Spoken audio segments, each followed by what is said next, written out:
can do is just tell the truth and trust in the American people that over time they're going to know what the truth is. Yes, it is time for the truth. Right here, right now. This is the Conservative Syndicate. Real conservative talk from real conservatives. With your host, John Matthews. The latter-day prophet. Baying against the hypocrisies of our time. And Joe Hakos. You want answers. I want the truth. You can't handle the truth. The Conservative Syndicate is comprised of some of the most informed pundits and activists available today. Together, we seek to tear down the imaginary wall, a separation between church and state through education, information, and engagement on the religion of politics and the politics of religion. And now, your hosts on the globally syndicated Conservative Syndicate, John Matthews and Joe Hakos. Hey, how we doing out there all across this great land of ours and around the world? It is that time again. Time again, once again, for the Conservative Syndicate, coming to you live coast to coast and around the world. We're glad to have you with us the day before Election Day. Here we are. We're down to the wire, and it has gotten no less insane. No less insane at all in any way, shape, or manner. And it promises to be perhaps even a more wild 24 hours, the next 24 hours, as the spin machines just go into overdrive. It's amazing to me. It is truly amazing to me what this whole election process this time around has produced across the board. I mean, just exposing some really, really terrible stuff on both sides of the aisle. In fact, in some ways, I think the Republican Party even more so than the Democratic Party. We've known for quite a while what the Democrats are all about, but the Republicans really have that jackass suit they wear underneath that elephant skin has definitely been exposed, and I guess that's just what we have to look forward to, regardless of what the outcome is tomorrow, regardless of whether it's conceded by one side or the other, which I'm not ready to say that's going to happen on either side of the aisle, depending on how this thing all comes down. But there's a whole lot of stuff out there that it's just, I mean, we could probably spend the next week on just maybe one or two topics. Voter fraud, for one. Boy, I mean, you talk about something that's been busted wide open. We've gone beyond suspicions and allegations to where we now actually have seen and have documented actions that are going on out there all across this country, not just in one or two places, although one or two places are the focus of everything right now, particularly down in Florida, the land of the Chads, the land of the hanging Chads, as I like to refer to it. Just a lot of stuff going on. We're gonna try to cover it some today, maybe some tomorrow, but tomorrow's going to be a special day. Tomorrow, during the course of the show, we'll have every one of our contributors on at one time or another. I'm not going to bring them all on at the same time because I'm not really crazy about doing panels with 4 or 5 people in it because somebody always gets left out. And I've been on panels like that, and I've been on the receiving end of that. Been left out because somebody else, takes over the conversation, and nobody can get a word in edgewise. But sometimes just because the mere numbers of people on a panel, you get very little airtime to do anything. I don't like sitting on a panel for an hour and a half, 2 hours, and being able to talk for 5 minutes. It doesn't cut it with me. So we're going to have all of our people on tomorrow. Speaking of, let me get my partner in crime on here today, Joe Hakos, recovering from the flu. How are you doing, my friend? I'm okay, John. I'm okay. Talking about things that are going on, I see one of the things that's going on as I watched. There was a 60 Minutes piece yesterday with Frank Luntz, the well-known pollster and man about with his little rating dials and everything. And the one thing I noticed on this thing yesterday was how the media is trying to already make excuses for what's going to happen tomorrow. in one way or another, and they're making excuses as to how people should act, and they act like they.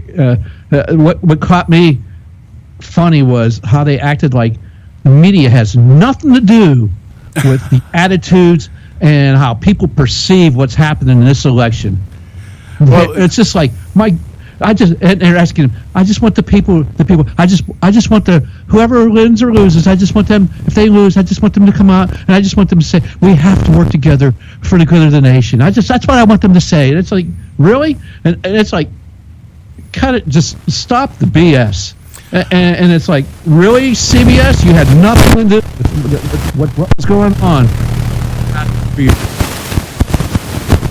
Oh, you got something wrong with your microphone? No, I don't have anything wrong with my microphone. Ah, it's on my end. I'm sorry. It wasn't plugged in all the way. My fault. Okay. It's okay. But I just thought it was kind of funny to just watch that and go, wow, this is really something else. It was just like, oh, well, that Frank Lutz guy, at one time I had a little bit of some kind of modicum of respect for the guy, but no, I don't think I really do. I think he's just part of the media anymore.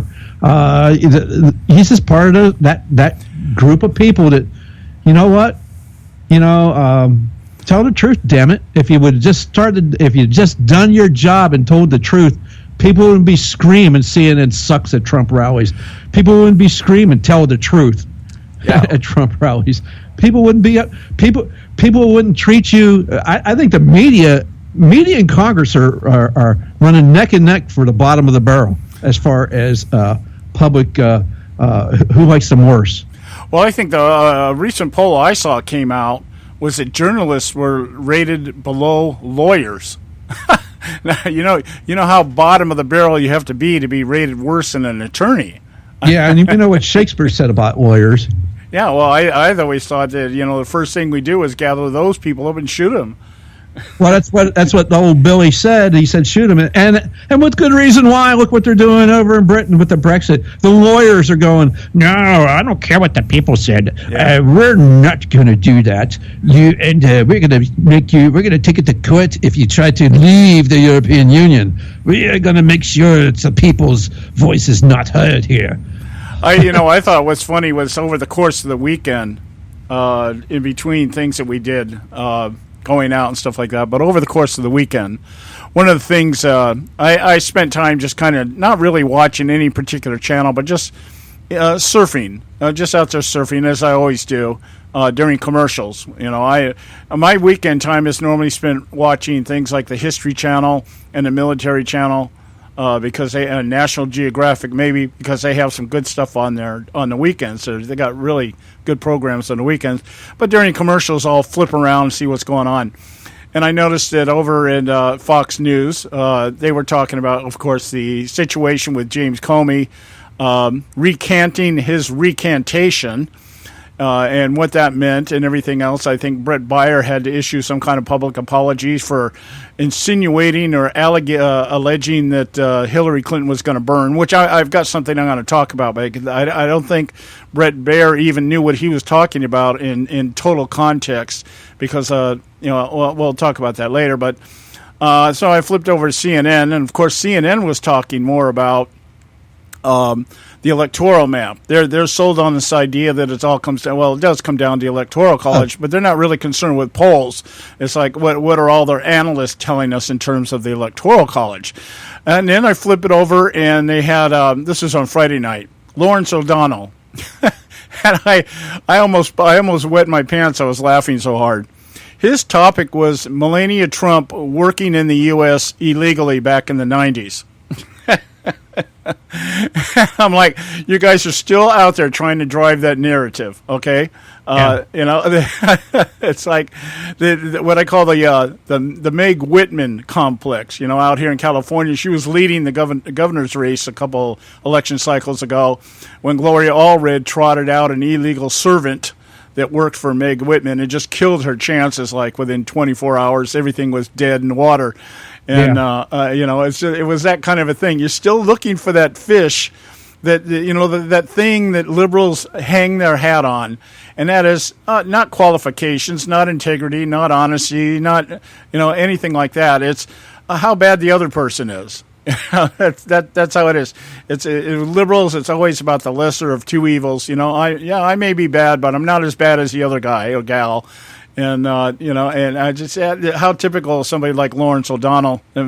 So he's out there trying to convince his 5 viewers that this whole thing is hanging in the balance because Melania Trump worked back in the 90s illegally as a model. Yeah, okay. And I'm surprised he didn't bring out a kindergarten class to talk to as well, because it's all about the children, Oh, yeah. And then there was also the allegation that Playboy paid a former Playmate model $150,000 back in the 70s or 80s because she had an affair with Trump. And I was like, okay, all right, this stuff is kind of dead, dude. I mean, as I said, if they would just be honest, if they'd just been honest, yeah. So anyway, they wouldn't be considered scum. Yeah. Well, and the thing is, they don't really matter being considered scum. I want to talk about that when we get back here. It's our time for our first break here.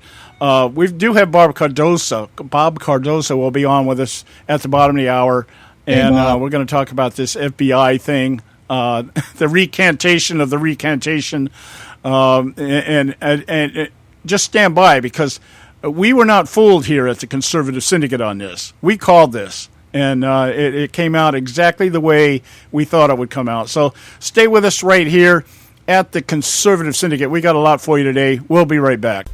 A healthy attitude toward politics will always be relentlessly cynical. TheConservativeSyndicate.net, doing our part to keep America healthy.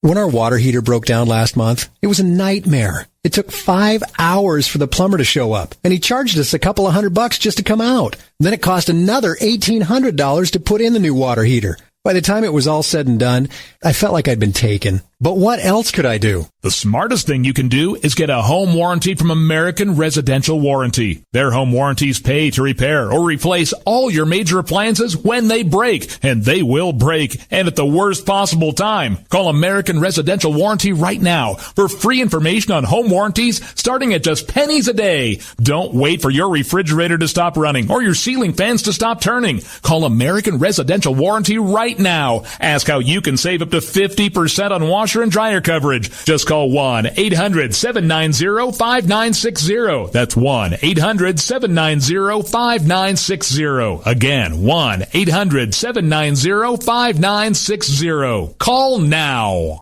Limited time offer, 24-month commitment and credit qualification required. Cancellation fee, auto pay, and paperless billing and other restrictions apply. If you can't see the difference, why pay the difference? Switch to Dish for the best deal in entertainment. Only Dish brings you the best in entertainment for less than $20 a month. Cut the cable and don't get directed. Switch to Dish, because at just $19.99, Dish saves you every time you turn on the TV. It's so simple. The same channels cost less with Dish. So since you can't see the difference, don't pay the difference. Switch to Dish for the best deal in entertainment. Get premium movie channels free for 3 months, starting at just $19.99. Dish saves you every time you turn on the TV. Call now to save with Dish. Dial 1-800-600-1645. That's 1-800-600-1645. The same channels for less than $20 a month. Dish. Call 1-800-600-1645 for details. Hey folks, if you're like me, you don't place a whole lot of trust in today's media for the real truth and facts regarding the volatile world of finance and politics.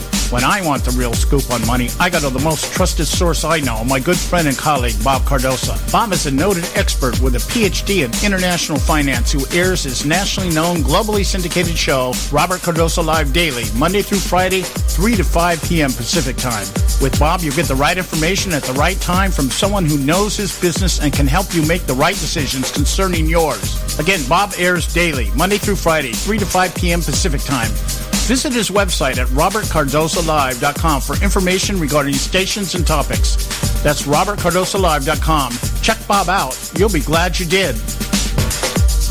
Attention taxpayers. If you've received a notice from the IRS or state, do not ignore it. It's also a big mistake to try and handle your tax problem on your own. If you owe back taxes, it's a fact that the government has the power to take everything you own, including your home, business, wages, savings, and your freedom. But here's the good news. There's a special toll-free tax hotline set up especially for you. This tax hotline will tell you about new programs that are geared to help you dramatically settle, reduce, or eliminate what you owe. But you have to call now. Take down this number or put it in your cell phone. But call 866-761-0959. 1-866-761-0959. When you call, you get free information on how you can reduce or eliminate back taxes, including penalties and interest. You can also be helped if you have unfiled returns, a tax lien, wage garnishment, bank levy, or if you have been entered into a payment plan but can't make the payments. Don't make the big mistake in thinking you can ignore or handle your tax problem on your own. You can stop the collection process immediately. Call this special tax hotline today for free info at 1-866-761-0959. That's 1-866-761-0959. 1-866-761-0959. Get your panties all in a bunch.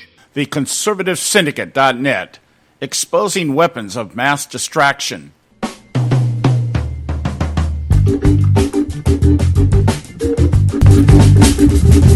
Okay, hey, we're back, and you are listening to the Conservative Syndicate, real conservative talk from real conservatives, and I do feel the need to apologize if you were tuning in last week. The last 3 days of the week last week was just, the whole week last week actually was just a mess here at my studio for a number of reasons, and we just could not get our act together and get on the air in the time that we had to take care of the issues. It was just an entire week of Murphy's Law, one thing after another.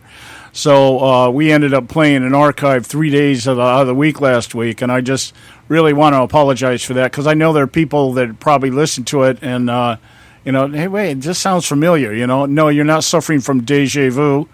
It was actually just circumstances beyond our control.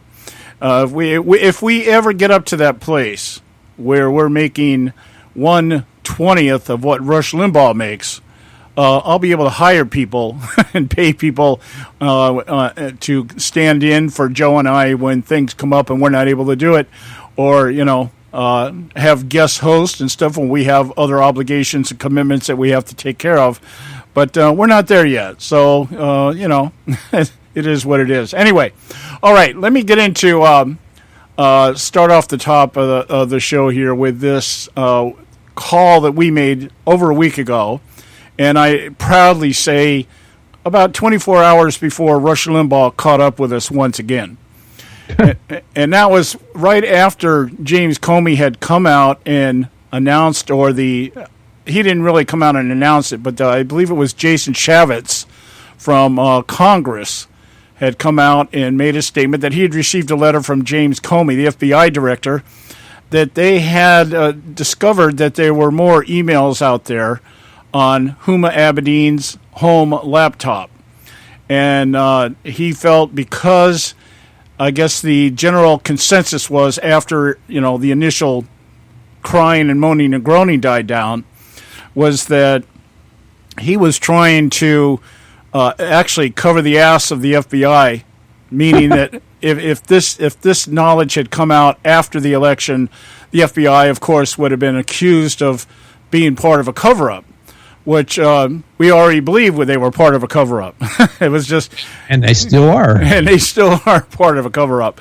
But, he felt in good conscience, and we found out, some of the details involving all this was that this conversation been going on between the FBI and the State Department, or the Department of Justice, for the last couple of weeks at least, about whether or not to disclose this. And it was all about, not wanting to sway the election one way or the other, as if what Comey did had no part in already doing that.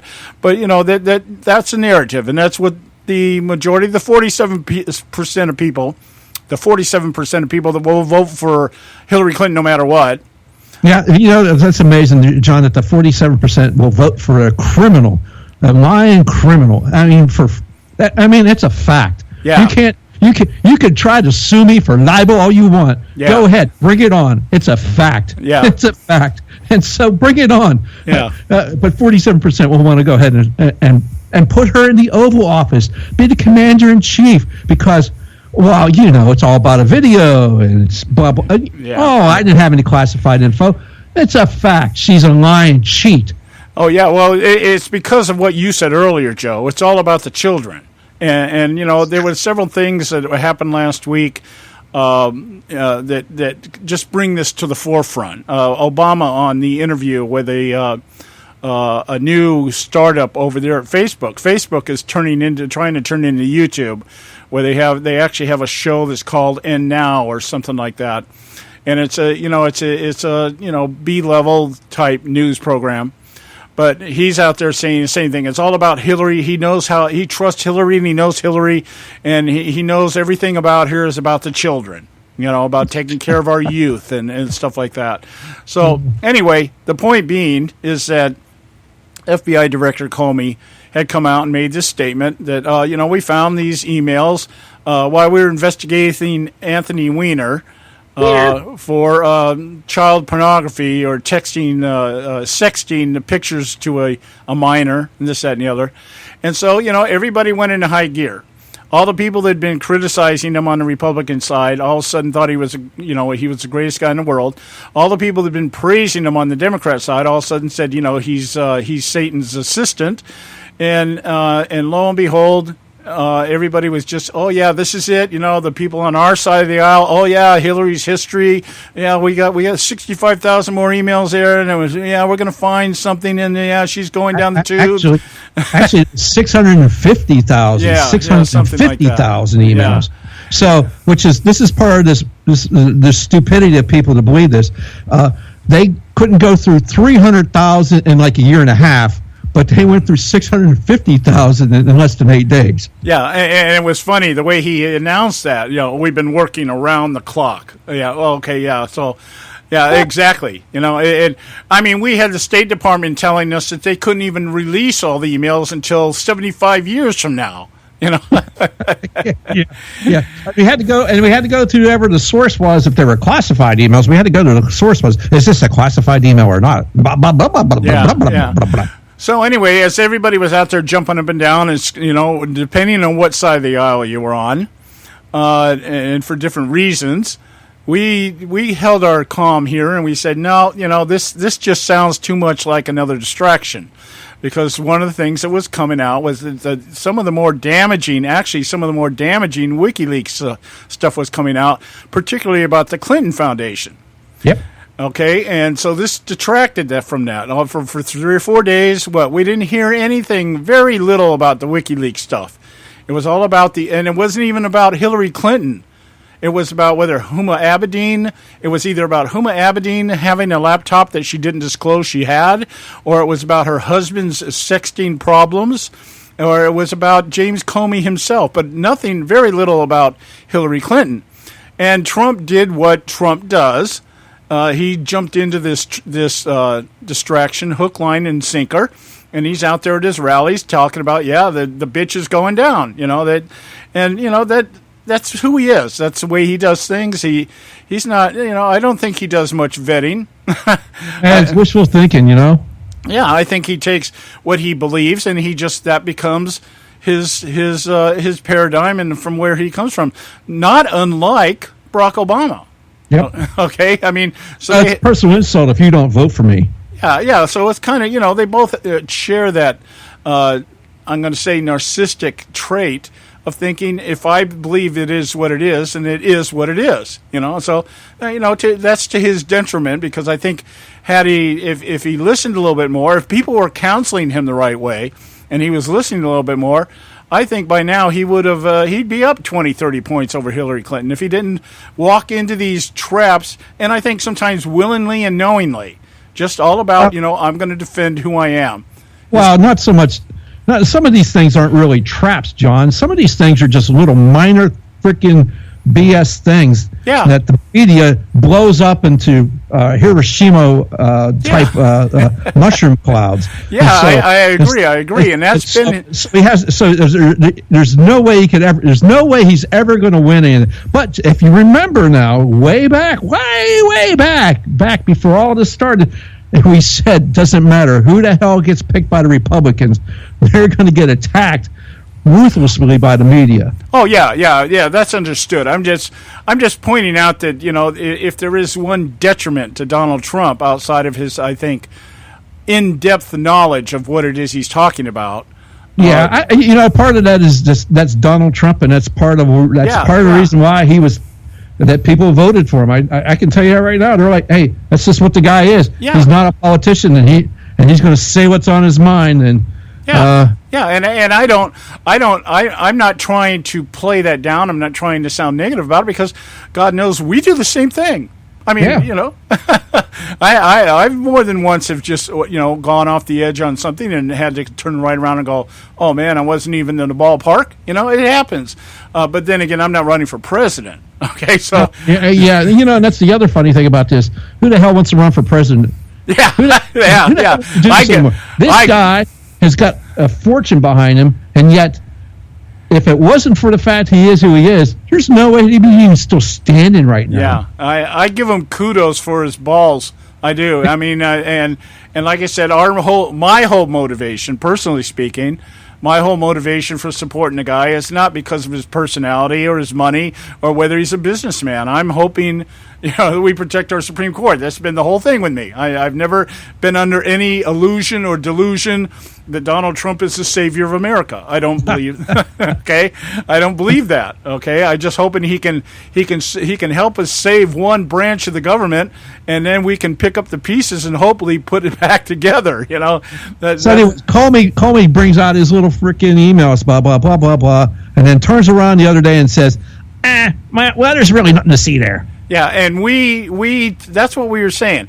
Limbaugh hit it on the money. I mean, I have to say the way Limbaugh, pitched it was much closer to what actually happened. But our thought here at the Conservative Syndicate was this is a distraction. This is something that was created for the purpose of deflecting all the attention on the real damaging stuff, which is the Clinton Foundation. Now, having said that, I want to say this about that. One of the things Brett Baier did over the weekend, he was talking about the idea here that his leaks and his contacts and everything else, that there was going to be an indictment, and he's put it that way. He said the leaks that he's talking to, the sources he says that this is really going to lead to an indictment. Now, I want to clarify something here because I think Brett Baier also got caught up in the hoopla after Comey came out and recanted that there was anything to worry about as far as the Clinton emails. Okay, looking at an article here, I'm going to just read the first paragraph of this article from PJ Media. Deborah Hine writes for PJ Media. She's not a bad writer. I read her stuff. Most of the time, she's pretty much on the mark. And she says two sources with intimate knowledge of the FBI's investigation into the Clinton emails and Clinton Foundation leaked new information about both of the probes to Fox News Wednesday. This is when Brett Baier was coming out saying, yeah, we know this is going to lead to an indictment. And he's had to since recant that and say, well, I guess I was wrong, and I apologize. I shouldn't have come out and did that. But here's the point. James Comey, you got to really kind of read what's going on here. James Comey basically came out and said, you know what, we couldn't find anything in the emails that was any less evident of intent than anything else that was that we've already looked at. But what is not being talked about right now is that the Clinton Foundation has been under investigation by the FBI for over a year. And most people that are just calm and collected enough to look at this, okay, the emails may be a dead issue. It may be one of those things that we're saying, okay, at this point, what are we going to do? What are you going to do? You got the FBI won't recommend anything. You've got the DOJ won't do anything. And so Clinton may indeed end up in the White House because she's been exonerated, and it's worked not only against her, but back to her benefit too. And this is what we were saying last week, is that what was going to happen was it's going to distract for a while, and then he'll come out and say, oh, no, it was false alarm, and that will actually work to her benefit. But the Clinton Foundation investigation is still ongoing, and that's what people need to pay attention to. We're not talking about the Clinton emails. We're talking about the Clinton Foundation, and that is a whole different separate issue. And should that actually pan out here, as some people are saying, she may end up being elected to the White House and spend her entire administration trying to duck indictments. It could happen. It could happen. Anyway, hey, look, we got to go to a break. When we come back, we'll be with Bob Cardosa over at Robert Cardosa Live, and then we'll go a little bit more into depth of this. We'll be right back. City Talk Radio, WRS Cleveland. Ever wonder how the credit card companies make their money? Well, think about this. If you owe $25,000 on 5 different credit cards and you make your minimum payments every month, here's what it's going to cost you. Are you sitting down? You'll shell out over $13,000 in additional interest, and it's going to take over 13 years to pay off your original $25,000 balance. That's how they make money. Now it's your turn to fight back by calling the Debt Solutions Network. We'll work on your behalf to reduce your debt. We specialize in credit cards, retail store cards, and medical bills. We promise we can and will reduce your debt. Call right now for a free 15-minute debt analysis. 800-709-4392. 800-709-4392. 800-709-4392. 800-709-4392. Extend your life with Extendovite. When I had a heart attack at 42, I was not sure what the future held. But a year later, the doctors could find nothing wrong with me and took me off all my medication. What did I do? I took a herbal mixture of garlic, cayenne, and a few other herbs mixed in liquid form. I now call this Extendovite. I would have never believed that a few simple herbs could actually change my life like they did. Now it's your turn to see what the powers of garlic and cayenne can do for you. For only $69.95 plus shipping and handling for a 2-month supply of either capsules or liquid, you too can begin on your path to better health. For more information, call 1-877-928-8822. That's 1-877-928-8822. Or visit our website at heartdrop.com. Extend your life with Extendovite. I've owned my company for 14 years now, and I can tell you that payroll is a 4-letter word. I hate doing it. It eats up hours I don't have, and it costs me money I could be saving. But my accountant's too expensive, and I'm not sure who to call, but I know I need help. We're Paychex, and we take all the hassles out of small business payroll. We save you time and money. It's easy. Call, fax, or give us your payroll information securely online, and we take care of the rest. We calculate the correct taxes, manage payments and direct deposits. We even send out your checks. Payroll doesn't need to be a 4-letter word anymore. We're so sure that we can save you time and money that we'll give you a month's payroll free. Just for calling 877-663-3830. Get 1 month's payroll for free. Call Paychex right now. 877-663-3830. That's 877-663-3830. Hey, I don't back anybody unless I believe in them. And I do believe in the value of investing in gold and silver. And the company I trust to buy my gold and silver from is Swiss America. I've been working with them for nearly a decade. I trust them, and you can too. Swiss America will help you sort through and find the best options available when you're considering investing in gold and silver coins. Listen, for over 30 years, Swiss America has been offering Americans what they want in their investments: safety, liquidity, quality, reliability, and a potential profit. Gold and silver have a place in every investor's portfolio. So, why not let Swiss America help you diversify your investment portfolio now? Call now for free information. 800-978-3907. 800-978-3907. 800-978-3907. 800-978-3907. If you've got joint pain, let me ask you a question. Would you like a high-quality knee, back, shoulder, or ankle brace at little or no cost? Now, just in case your reception isn't great, let me ask you again. Would you like a pain-relieving knee, back, shoulder, or ankle brace at little or no cost? Well, if you have Medicare insurance, you could qualify for these pain-relieving braces at little or no cost. And these are high-quality braces. They are very comfortable, and they've helped thousands relieve their pain. Now, I'd like you to imagine going on vacation, playing with your grandkids, just living your life again with without pain. The Mobility Hotline is a referral service that connects folks with Medicare coverage and other insurance to accredited companies offering pain-relieving braces at little or no cost. And don't you worry about the Medicare paperwork. They'll handle it all for you. And they'll deliver your braces for free. Call the Mobility Hotline now. The call's free. 1-800-557-6150.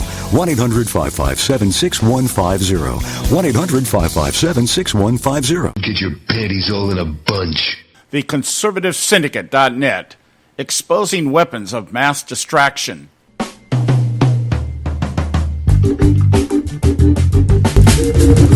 All right, hey, we're back, and you are listening to the Conservative Syndicate. We are the Conservative Syndicate, and you are listening to us. Okay, let me put it that way. It's time here now. Let's get a hold of our good friend over here, Bob Cardoso, over at Robert Cardoso Live, and get him hooked up here to do our Monday segment with him. And Bob will be part of our group coming in tomorrow. Like I said, we're going to have the entire panel with us tomorrow. It'll be Joe and Bob and Audrey Russo and Don Dix.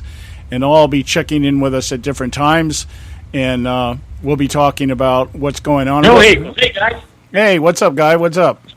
Hey, you know what? What's up? I'll tell you what. It looks like the polls are up. They're getting skinnier and skinnier and skinnier. And I'm not talking about the inhabitants of Poland. I'm talking about the records that are going on with regard to this election.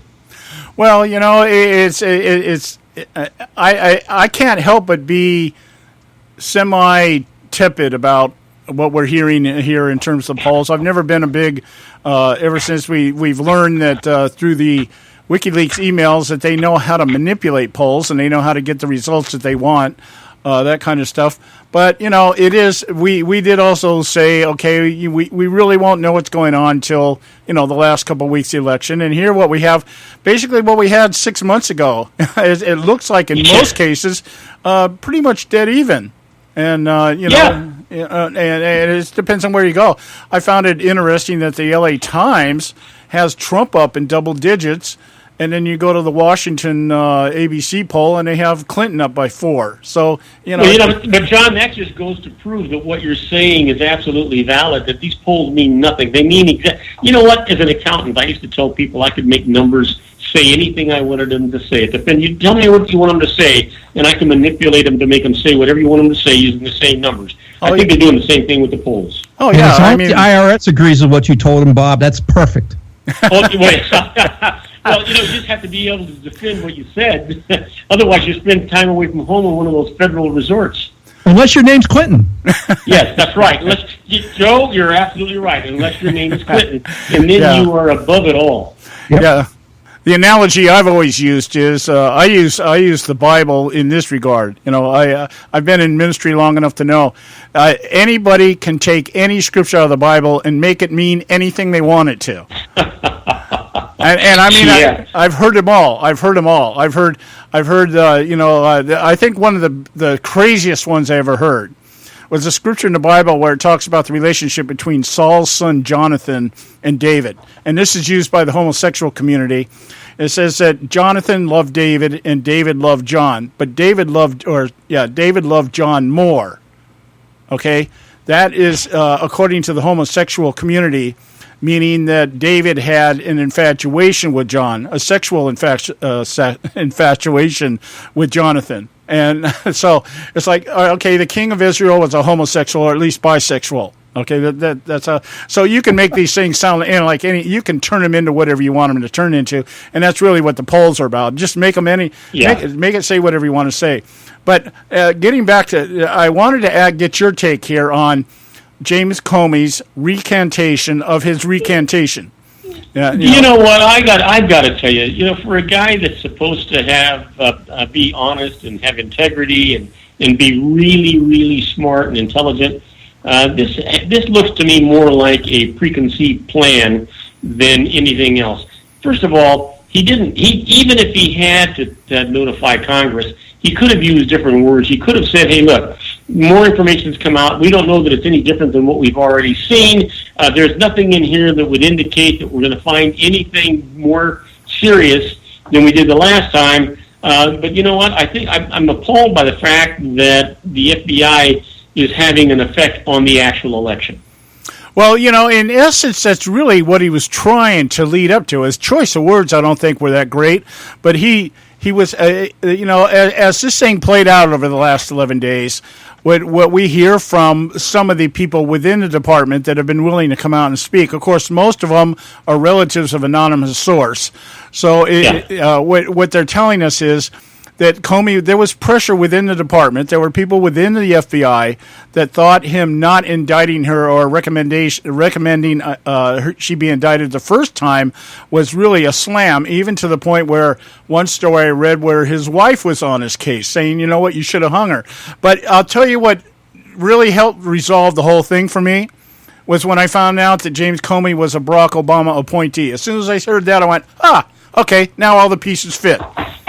Yeah, the thing is I'm just appalled. This country is going to hell in a handbasket. If we're not at the beginning of a coup, I don't know where we're at. Depending on which side gets in there, they're going to change the United States from what we've known it to be and what we've been proud of to something that's going to be really embarrassing. This is the first election that I've witnessed, and I'm 72 years old. I've seen a lot of elections. I've never seen one like this. This is just horrible. It's embarrassing. It's demeaning, and I have a real tough time realizing that 320 million Americans are having to vote for one of two people that nobody likes. Well, 320 million Americans, you can probably cut that by a third in terms of the number of people that actually show up and vote. That's true. But they're being represented. 320 million Americans are being represented in this election. Yeah, and 360 if you count Obama's Americans, which are illegals. Well, you know what? I read that article, John, that you sent me this morning, and I was just appalled that it was actually notarized. I mean, that this woman and it's about this lady that was in the voter registration office.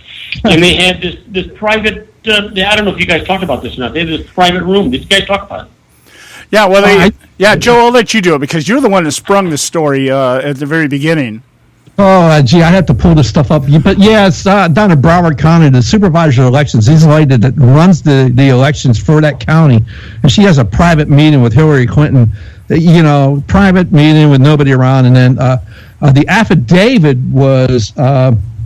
that was part of, I'm pretty sure John probably told you about the fact that the absentee ballots were being opened and perused in a locked room with supervisor elections operatives prior to Joe, the way I read it was that in that locked room. This clerk was delivering absentee ballot applications and putting them in the locked room, and they had two stacks there. They had a stack of actual absentee ballots that were going to be assigned to these applications, and the clerks that were the handful of people that were in that room were actually voting on the absentee ballots for those applications that were not even valid. Yeah, I wasn't. Yeah, exactly, Bob. Yeah, that's what I read in it. That's what it was. But I was trying to be a little bit less provocative. That's because you're from Florida. You're a nice guy. We call it the way we see it. Let me put it this way: Brenda Snipes has been on the quote unquote hot seat before for doing irregularities. Why she still holds that office is beyond me. But why it's not beyond me. It's a Democratic county. The Democrats outnumber the Republicans in that county. Whoever runs in there, the Democrats will go in there and they'll vote her in. That's what it is. And I looked at the voters and they well outnumber the Republicans in that county. So this is what goes on. But to have these closed door meetings with one of the presidential candidates, 10 days prior to the election, it just stinks is what it does. It reeks. Well, it just goes to show the contacts that the Clintons have. I mean, one Clinton walks across a tarmac and has a meeting with the Attorney General. Another Clinton walks across the street and has a meeting with the Registrar of Voters. Well, we've got to go to a break here, but when we come back here, I'm going to flesh this whole thing out for you because I really took the time to put the pieces together as to what this young lady, Chelsea Smith is her name, what she stated in her affidavit, and how this plays out with what's going on down in Broward County. Well, yeah, and let me talk about what Blaze and Goey, the RPRF chairman, has said about it. Yeah, we'll go there, but let's flesh out and put all this into context as to what I've been able to piece together, how this is all happening here. So stay with us right here at the Conservative Syndicate. We'll be right back. There is an old saying, children should be seen but not heard. At no time is this more apparent than when politicians speak. The ConservativeSyndicate.net, the adults in the room. Hey folks, if you're like me, you don't place a whole lot of trust in today's media for the real truth and facts regarding the volatile world of finance and politics. When I want the real scoop on money, I go to the most trusted source I know, my good friend and colleague, Bob Cardosa. Bob is a noted expert with a PhD in international finance who airs his nationally known, globally syndicated show, Robert Cardosa Live Daily, Monday through Friday, 3 to 5 p.m. Pacific Time. With Bob, you get the right information at the right time from someone who knows his business and can help you make the right decisions concerning yours. Again, Bob airs daily, Monday through Friday, 3 to 5 p.m. Pacific Time. Visit his website at robertcardosalive.com for information regarding stations and topics. That's robertcardosalive.com. Check Bob out. You'll be glad you did.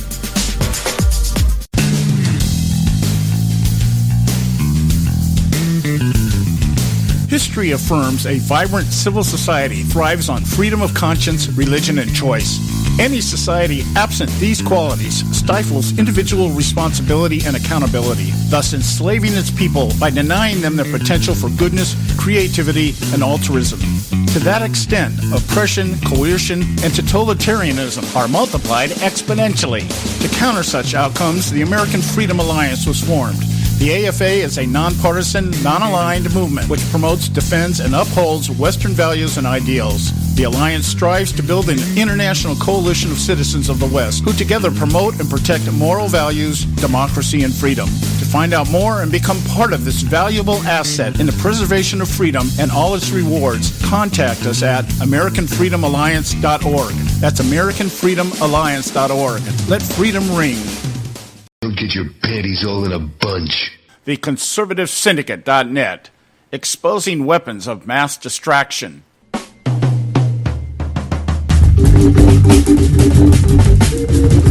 Okay, hey, we're back, and this is the Conservative Syndicate, real conservative talk from real conservatives, and we're going to try to get Bob back here in the line with us, and we're going to continue this conversation. I wanted to flesh this thing out and just really kind of lay out exactly what happened or what has happened, what has transpired.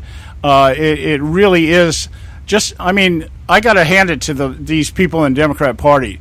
They have evil down to an art. I just... John, man, go ahead. Yeah, okay, all right. So this is what happened. This is how this all went out. This all started, Joe brought this all to our attention early last week. What happened was Broward County had sent out voter guides along with ballots to absentee people that asked to vote by mail. There was a page missing in the voter guide. And so what happened was apparently somebody notified the election supervisor, which was Brenda Snipes over there. And so what they did was they resent the voter guides. But with some of them, they sent ballots. Some of them, they did not. And so what this Chelsea Smith is relaying to us is that she was ordered to bring absentee ballot request forms to a room. And she looked in there. She saw stacks of these forms with 4 workers there filling them out. And they were using the little black pen that they use in these election booths to punch in, the Chad, that kind of thing, okay? And she wasn't sure what they were doing the first time, but when she went back the second time, she was led in the room, and she noticed that this is what they were doing. They were actually filling out ballots. And so with the chain of events here is that it looks like because of whether the mix-up with the voter guide was intentional or not, what it did was it kind of convoluted the number of ballots that were being sent out and received. And so the first fear was that there was going to be duplicate ballots mailed back by people that were voting. But then it turns out that what is happening is Brenda Snipes is claiming that they weren't creating ballots, they were replacing ballots that were damaged. Meaning they had pulled them on the envelopes and they were damaged, and so they were correcting them. But that's not what this girl testifies to. She said there was a stack of ballots with these people, and they were punching them one at a time, going through and creating ballots. Now, that comes up to what Joe was saying. But the GOP people out there in that area, in that neck of the woods, found out about this. And my understanding is that they have now filed, or they're going to file a lawsuit if the Broward County people don't own up to what happened. And so we may have what we're looking at here is that Broward County once again will be contested the day after the election, whether or not Trump concedes or not. There's other people out there, in this case, the GOP representative for the GOP party out there, saying, no, we know that there's something going on here, and if they don't own up to it, the day after the election, we will file a lawsuit because these ballots should have never been opened in the first place. That they did not have authorization to open the ballots. So they're only supposed to be collected, and then I guess a board approves and says, yes, these are all valid ballots, and at that time they're counted.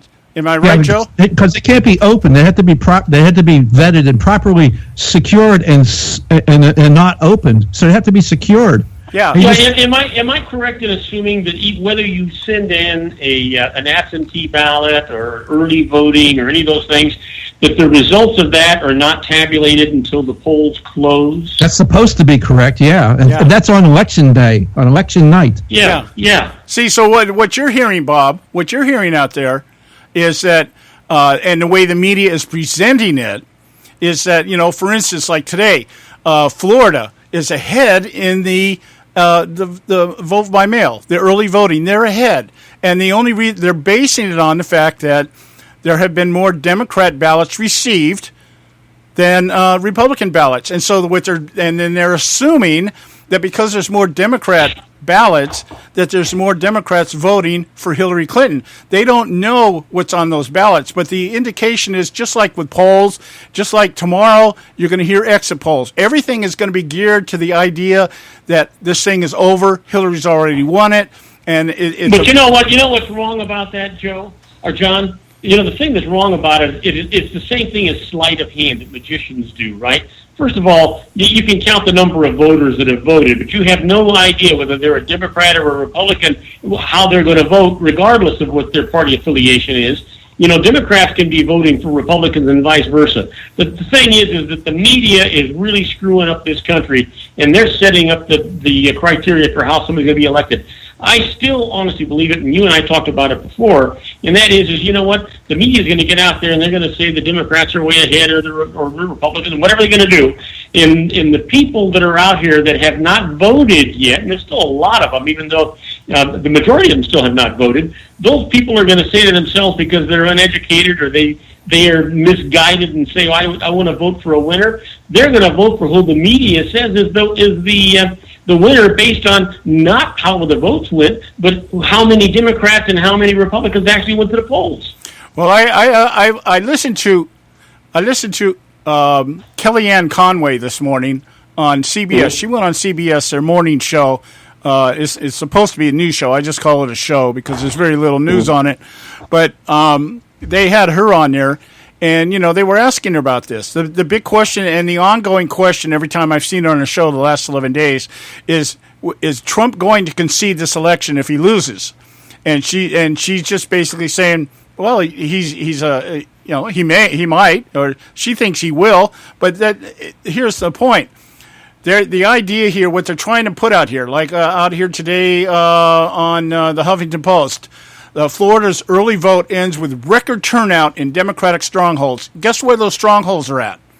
Yeah, guess where? Dade County and Broward County. All of a sudden, in 24 hours,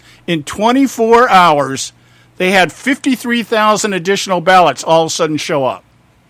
Well, hey, check this out. Here's what I'd like people to understand, and this is for all you pastors out there that are just above politics.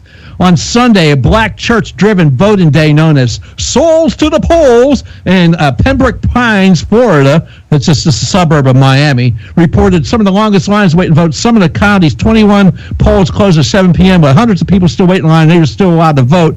And then, meanwhile, at some other places, Miami-Dade had its 30 sites, saw shorter waiting times on that day. And then what's the Democrats do? Oh, the Florida Democrat Party had sued, arguing that people could not park at the library for 2 hours Sunday morning due to nearby road closures, so you needed to keep these things open after hours. It's early voting, you freaking morons. You could go on Tuesday. Yeah. Well, but you know what? Long lines are ridiculous. Why would they have long lines? I don't understand why they don't have this thing standardized. Here, Bob, I'll tell you why you have long lines. Because when you show up and you don't have the proper identification or paperwork to prove who you are and everything else, it puts a stop in the process in the big machine. It's like going to McDonald's and saying, I want a filet fish sandwich without tartar sauce. The big wheels grind to a halt on the machine. That's why. Yeah, but Joe, my wife and I voted last week. We just, we sat down at our kitchen table, we voted, we put everything in an envelope, signed off the things, put it in the U.S. mail, and it was gone. I didn't have to wait in any lines at all. I understand, Bob. There's not going to be any lines that I'm going to have to sit into on tomorrow. It's not, but where these people are at, this is how they do it, and this is what happens. They show up, they don't have the proper documentation or anything, and you wonder why. Oh, they'll let them vote. They'll give them a provisional ballot, and you'll be able to vote. But you're going to have to go down. That ballot doesn't count. It's like these absentee ballots that they were counting that didn't have to be counted. You'll have to go down the next day or whatever, and you're going to have to go and show and prove you are who you are on that ballot. Yeah, and it's the other side of this thing is that nobody talks about too much. Is the idea if we go back to 2008 when the Hillary Clinton campaign was claiming that Barack Obama was guilty of voter fraud in the state of Iowa and Indiana. Obama was busing people into the caucuses, and these people were showing up and acting like they were Iowa residents and whatever, and they were casting votes, and that's how Barack Obama got the superdelegates. So what you have here is you've got people coming in, maybe being bussed in, and really the truth is when we talk about these voters, you talk about liberal Democrat voters, it's the same argument that you get when you talk about voter ID. They can't obtain voter ID, so apparently they can't obtain a post office stamp either. And so the idea is that let's get all these people en masse to show up at these polling places. And the reason why some of the polling places, there are not enough polling places, is because the federal government this year stated that they were going to have less federal oversight. They weren't going to send people to watch the polls. And so the respective districts out there are saying, well, we don't have the money. If the federal government's not sending oversight, they're not going to send us money. So we have to reduce the number of polling places because we don't have the money to open them. And so then you create lines that way. So there's a lot of this stuff, it's all deliberate. That's my point. None of this stuff is by accident. None of this, it's all by design. They go out there and they say, this district, this county, this city, whatever, this is the demographics, this is what we want, this is the outcome, and now how do we manipulate all the logistics around it to get the turnout that we want? That's how it's working here. And so that goes. Hey guys, I'm sorry, but I've got to cut off. I look forward to talking to you tomorrow about this same time. I've got other guests calling in. Yeah. Okay, right. You have a good one. All right, we'll talk to you tomorrow. Right, it is that time. It's time for the Edwards Notebook here, and we'll be back. So stay with us right here at the Conservative Syndicate. Stripping money from the U.S. military budget to pour into government school systems is simply exacerbating two major problems. Hello, I'm Ron Edwards. On today's page from the Edwards Notebook, government schools in America have for years received enough money to ensure that more money is spent per student throughout the Republic than almost any other nation on earth. Yet, overall, America ranks 30th in the world in education quality, proving that spending the most money does not ensure the highest quality. Especially since the actual goal of American government school educators is to indoctrinate American students into being glorified, socially conscious globalists. who are more in league with the United Nations, open borders, and climate change dogma than reading, writing, arithmetic, and true American history. In addition, the stripping away of needed funding from what has been the best military in the world has produced massive shortages in needed supplies at every level. Thus, the military is now at best heavily strained in the effort to protect America and maintain stability throughout the world. Hopefully, this scenario of double trouble is soon corrected through a return to providential guidance and an appreciation for America the Beautiful. I'm Ron Edwards.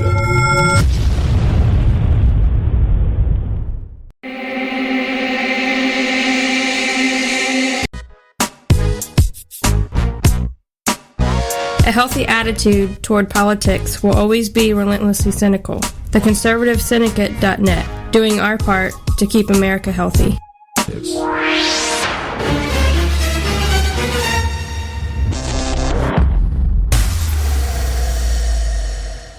Prices are for base buildings only. May not be available in some areas.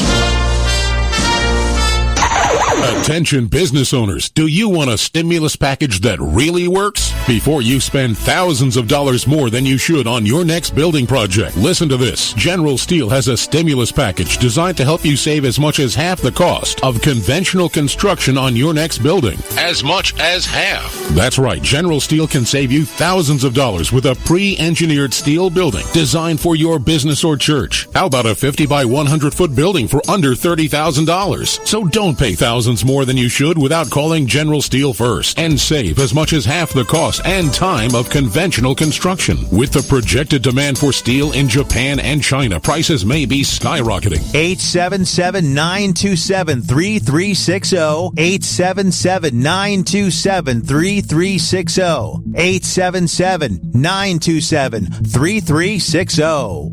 Term life insurance. It can be a powerful way to protect your assets and your family. You work hard to earn and save your money to build a nest egg for the future. Don't let it get wiped out because you didn't plan ahead. Take the time now and make a small investment in $500,000 or more in quality term life insurance. Call the Term Lifeline and let us shop the best companies to give you the lowest rates. We specialize in policies of $500,000 and above. Ask about some of our 10 and 20-year fixed rate plans with guaranteed rates. Call the Term Lifeline right now for your free insurance quote. 800-870-3609. 800-870-3609. You owe it to yourself to protect your family and your assets. Make term life insurance part of that plan. Call the Term Lifeline right now. 800-870-3609. 800-870-3609. Hey folks, if you're like me, you don't place a whole lot of trust in today's media for the real truth and facts regarding the volatile world of finance and politics. When I want the real scoop on money, I go to the most trusted source I know, my good friend and colleague, Bob Cardoso. Bob is a noted expert with a PhD in international finance who airs his nationally known, globally syndicated show, Robert Cardoso Live Daily, Monday through Friday, 3 to 5 p.m. Pacific Time. With Bob, you get the right information at the right time from someone who knows his business and can help you make the right decisions concerning yours. Again, Bob airs daily, Monday through Friday, 3 to 5 p.m. Pacific Time. Visit his website at robertcardosolive.com for information regarding stations and topics. That's robertcardosolive.com. Check Bob out. You'll be glad you did.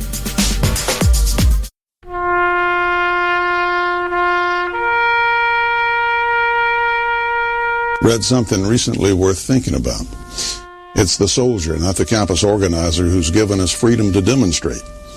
It's the soldier, not the reporter, who's given us freedom of the press. It's the soldier, not the poet, who's given us freedom of speech.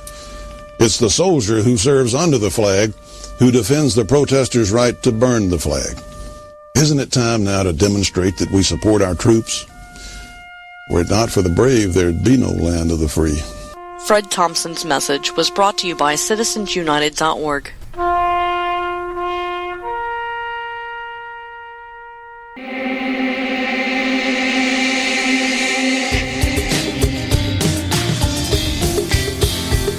Hey, all you can do is just tell the truth and trust in the American people that over time they're going to know what the truth is. Yes, it is time time for the truth. Right here, right now. This is the Conservative Syndicate. Real conservative talk from real conservatives. With your host, John Matthews. The latter-day prophet. Saying against the hypocrisies of our time. And Joe Hakos. You want answers. I want the truth. You can't handle the truth. The Conservative Syndicate is comprised of some of the most informed pundits and activists available today. Together, we seek to tear down the imaginary wall, a separation between church and state through education, information, and engagement on the religion of politics and the politics of religion. And now, your host on the globally syndicated Conservative Syndicate, John Matthews and Joe Hakos. All right, hey, we're back. We're back. Hour 2 right here at the Conservative Syndicate. Real conservative talk from Real Conservative. And we're glad to have you with us. Glad you took the time to join us today. And I'm having a little bit of dyslexia today with my soundboard. I'm just so focused on what I want to say that my hand-to-eye coordination is just out the door. Just really out the door today. Anyway, I have another a closing note here that I want to make. We were talking about the FBI investigation, non-investigation, pretend investigation, whatever it is you want to call it. And, we spent the first hour talking about that and also then about the voter fraud thing here. But what I want to talk about here, Bob said something in our segment with him last hour about how the media has played into this thing. And if nothing else, if there is an indictment on anybody this time around, it has to be the media. The way that they just have openly and brazenly embraced the leftist candidate and really make no defense. The closest thing they do to coming to a defense of what they do is to report on themselves.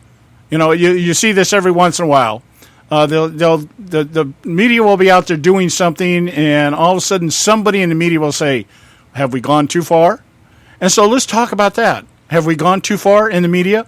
Are we swaying the election? Are we creating the paradigms and the narratives? And, of course, they never answer that. It's just, let's float it out there. And it's a defense mechanism. It's how you deconstruct. It's how you stop. Well, that's exactly what I was talking about, that 60 Minutes piece that was on. Have we gone too far? Have we? Oh, gee, I hope everybody just turns around and hugs and kisses each other after the election. Yeah. We didn't cause any of this divisiveness at all. Yeah, and that. So what I want to do is I want to paint a little picture here for you. Now, this because this is beautifully orchestrated. This one thing that happened is just really it has gotten absolutely no airtime. But I think it's a key to how the left operates when they go into some type of united campaign. Now, I'm going under the assumption that James Comey is part of this whole thing. Okay, the refusing to recommend indictment against Hillary Clinton, and then coming out and telling us, well, you know what, we found something else here. We're going to we never really closed the investigation. We're going to look at it a little bit closer here. And everybody went into spin mode, depending on what side you were. And whatever side you were on 11 days ago, you went to the other side.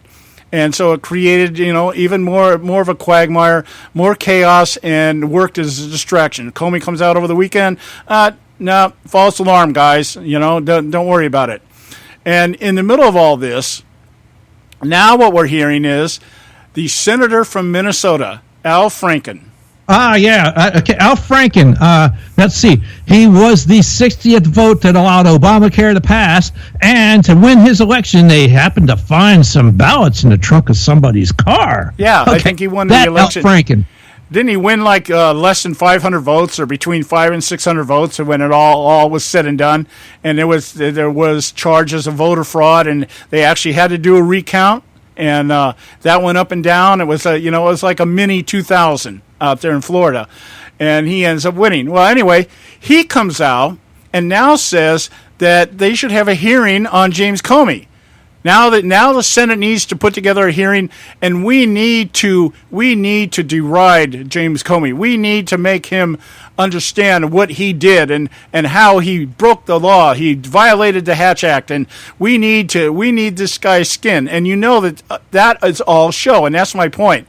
You come out here, you lay the distraction out there, and you put it out there, and it does its work. It does what it's supposed to do. It distracts from the more damaging evidence of the Clinton Foundation. Comey comes out now and says, false alarm, guys, don't worry about it, no biggie.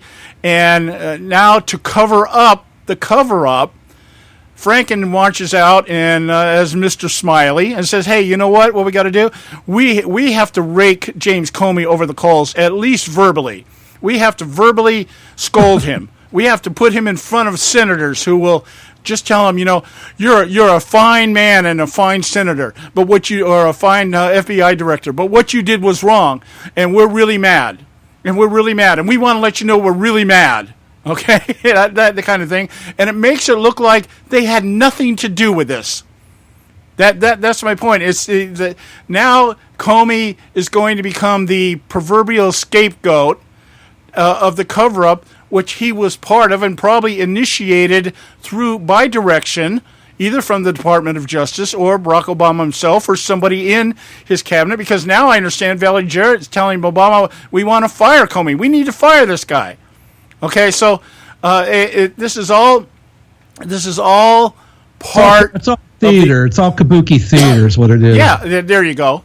Now, we got to go to break. This is our short segment. When we get back here, I want to take this further. I want to talk about the idea of innuendo and how it is used by not only campaigns, not only by people like Barack Obama and the leftists, but also how it is used as a strategy. And I've got some things here for you that I'm going to kind of lay out in order so that you understand the method to my madness here as to why I'm saying such a thing, because this really demonstrates how the media is utilized by the left to do what they want done. So stay with us right here at the Conservative Syndicate.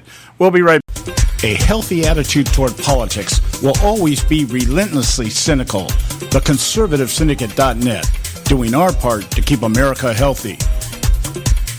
When our water heater broke down last month, it was a nightmare. It took 5 hours for the plumber to show up, and he charged us a couple of $100 just to come out. Then it cost another $1,800 to put in the new water heater. By the time it was all said and done, I felt like I'd been taken. But what else could I do? The smartest thing you can do is get a home warranty from American Residential Warranty. Their home warranties pay to repair or replace all your major appliances when they break, and they will break, and at the worst possible time. Call American Residential Warranty right now for free information on home warranties starting at just pennies a day. Don't wait for your refrigerator to stop running or your ceiling fans to stop turning. Call American Residential Warranty right now. Ask how you can save up to 50% on washer and dryer coverage. Just call 1-800-790-5960. That's 1-800-790-5960. Again, 1-800-790-5960. Call now. Limited time offer, 24-month commitment and credit qualification require cancellation fee, auto pay, and paperless billing, and other restrictions apply. If you can't see the difference, why pay the difference? Switch to Dish for the best deal in entertainment. Only Dish brings you the best in entertainment for less than $20 a month. Cut the cable and don't get directed. Switch to Dish because at just $19.99, Dish saves you every time you turn on the TV. It's so simple. The same channels cost less with Dish. So since you can't see the difference, don't pay the difference. Switch to Dish for the best deal in entertainment. Get premium movie channels free for 3 months, starting at just $19.99. Dish saves you every time you turn on the TV. Call now to save with Dish. Dial 1-800-600-1645. That's 1-800-600-1645. The same channels for less than $20 a month. Dish. Call 1-800-600-1645 for details. Hey folks, if you're like me, you don't place a whole lot of trust in today's media for the real truth and facts regarding the volatile world of finance and politics. When I want the real scoop on money, I go to the most trusted source I know, my good friend and colleague, Bob Cardoso. Bob is a noted expert with a PhD in international finance who airs his nationally known, globally syndicated show, Robert Cardoso Live Daily, Monday through Friday, 3 to 5 p.m. Pacific Time. With Bob, you get the right information at the right time from someone who knows his business and can help you make the right decisions concerning yours. Again, Bob airs daily, Monday through Friday, 3 to 5 p.m. Pacific Time. Visit his website at robertcardosolive.com for information regarding stations and topics. That's robertcardosolive.com. Check Bob out. You'll be glad you did. Attention taxpayers. If you've received a notice from the IRS or state, do not ignore it. It's also a big mistake to try and handle your tax problem on your own. If you owe back taxes, it's a fact that the government has the power to take everything you own, including your home, business, wages, savings, and your freedom. But here's the good news. There's a special toll-free tax hotline set up especially for you. This tax hotline will tell you about new programs that are geared to help you dramatically settle, reduce, or eliminate what you owe. But you have to call now. Take down this number or put it in your cell phone. But call 866-761-0959. 1-866-761-0959. When you call, you get free information on how you can reduce or eliminate back taxes, including penalties and interest. You can also be helped if you have unfiled returns, a tax lien, wage garnishment, bank levy, or if you've been entered into a payment plan but can't make the payments. Don't make the big mistake in thinking you can ignore or handle your tax problem on your own. You can stop the collection process immediately. Call this special tax hotline today for free info at 1-866-761-0959. That's 1-866-761-0959. 1-866-761-0959. Don't get your panties all in a bunch. The Conservative Syndicate.net, exposing weapons of mass distraction.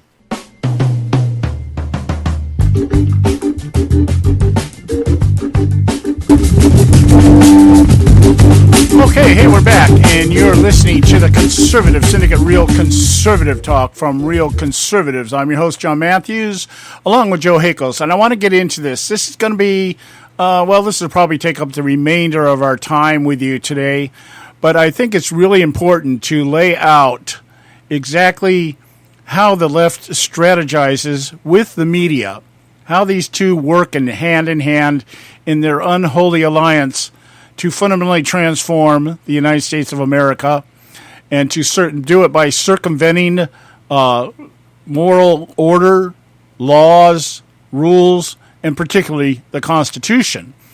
And one of the things, one of the terms I often refer to the media as is constitutionalized terrorists. These are people who are allowed, just like the rest of us as private citizens, to speak as they wish, as they desire. The First Amendment is particularly geared towards the press when it was written, that the freedom of the press and the ability of people to state opinions contrary to perhaps what the government is doing, saying, or what it believes in, any particular candidate, any particular person in office. Nobody is exempt from criticism. And meaning criticism under the penalty of law.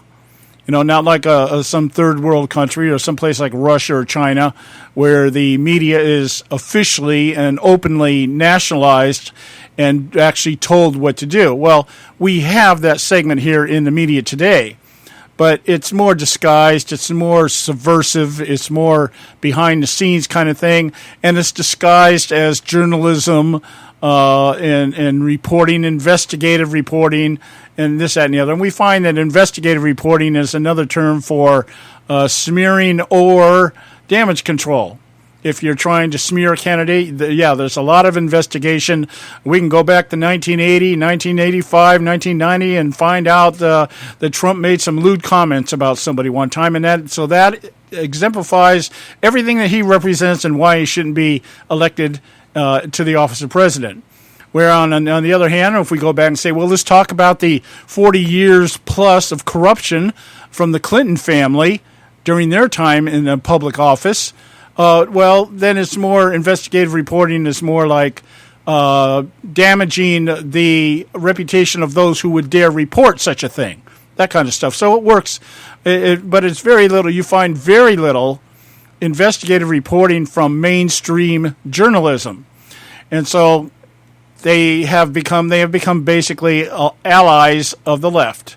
Not always was the case. There was a time when the media was actually more conservative than they were liberal, at least in their willingness to attack elected officials and people like that they saw damaging the country one way or the other. But that's not the case anymore. So I'm going to start here with I'm going to go through several events here, and just kind of point out to you what I mean. I'm trying to illustrate it to you in such a way that you'll have a grasp the full understanding of where I'm going with this. Obama criticizes leaks and innuendo of FBI role in the Clinton email saga. Apparently, Barack Obama was on a Facebook video show. Facebook apparently is trying to integrate video streaming in the same way that YouTube does. And there's a show there called Now This. And they snagged an interview with Barack Obama, and they were talking to him about the election.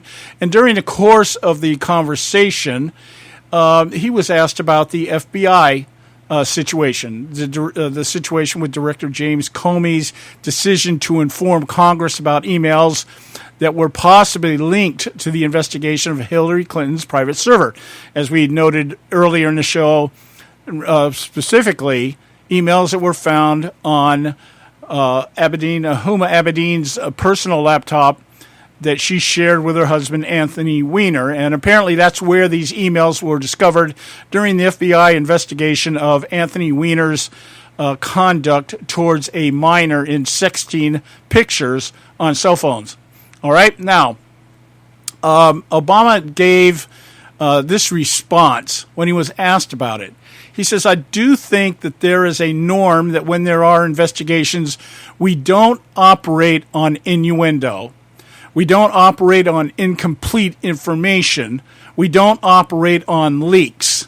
We operate based on concrete decisions that are made. Now, this is one of the beauties of leftist thinking and strategy, is that while you're employing the very thing that you're condemning, or you employ the very thing that you condemn, that I want to put it that way.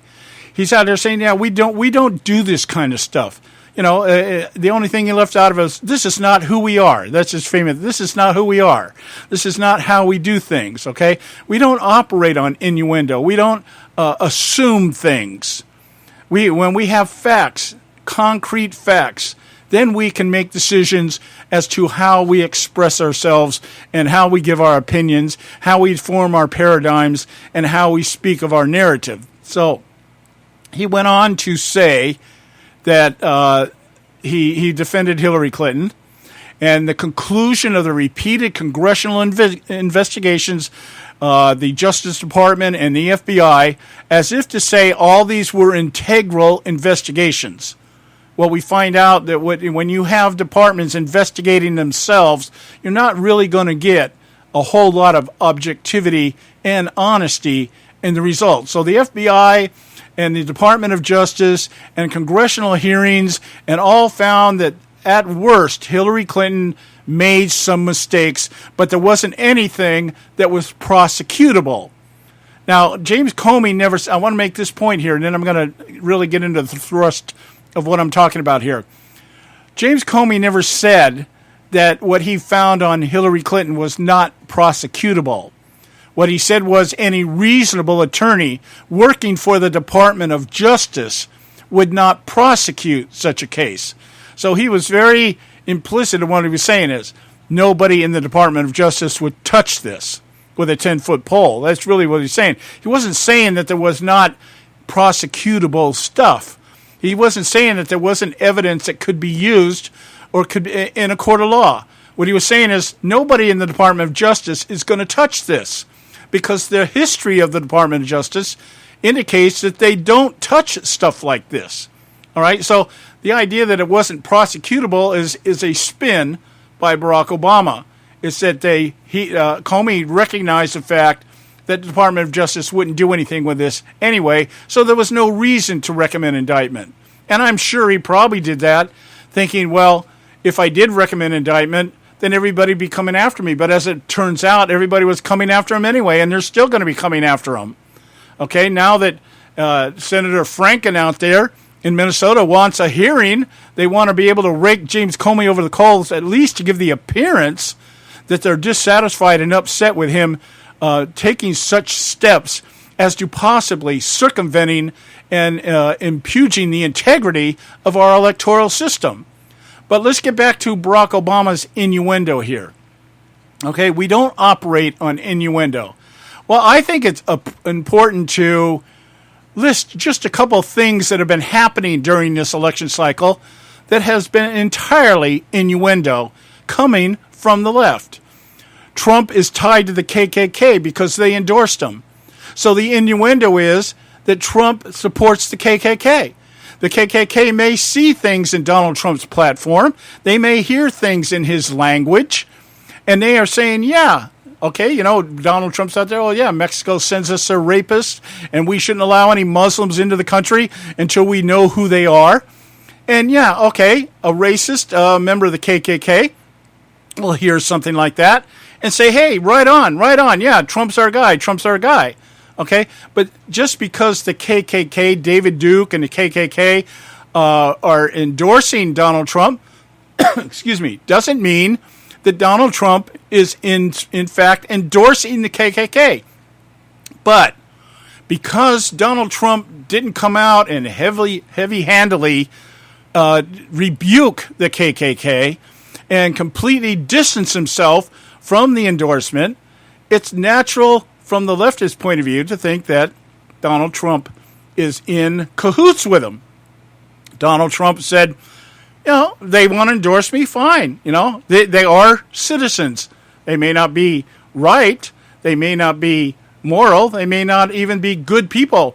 But they endorse me, excuse me, because they don't like what they're seeing. That's okay. The Black Panther Party, the new Black Panther Party, endorsed Donald Trump. And they endorsed Donald Trump because they said the Democrat Party has shown to lie to the black community, that they exploit the black community. I don't hear anybody attacking the Black Panther Party for endorsing Donald Trump. I don't hear anybody coming out saying, well, because the Black Panther Party endorsed Donald Trump must be black. Okay? And if you don't think that's possible, well, hey, remember we have trans races now, right? We have transgenders. We have people that can claim to be whatever race they want to be, as well as whatever sex they want to be. What was her name? Rachel Dolezal, the head of the NAACP out in Oregon, that ended up leaving her job because she told everybody she was black, and come to find out she's not black. She was born and raised by white parents, but it was okay when she did it. But the new Black Panther Party comes out and endorses Donald Trump, and nobody's saying anything about that. But we hear about the KKK endorsing Donald Trump, and that means Donald Trump must have some relationship with the KKK. Trump is tied to Russia. Here's another one. Everybody believes because Donald Trump once said Putin was a good leader, and once mockingly said, hey, yeah, Russia, go ahead and hack the emails. If you can find them, yeah, I think the press would love that. But because he said that, the innuendo is that Trump is tied to Russia. Because the evidence they offer, 2 of his staff had some communications with Russia. Paul Manafort was fired from the Trump campaign because of something he was trying to work out with Russia. He had taken some money from them for something outside of the campaign, something he was personally involved in.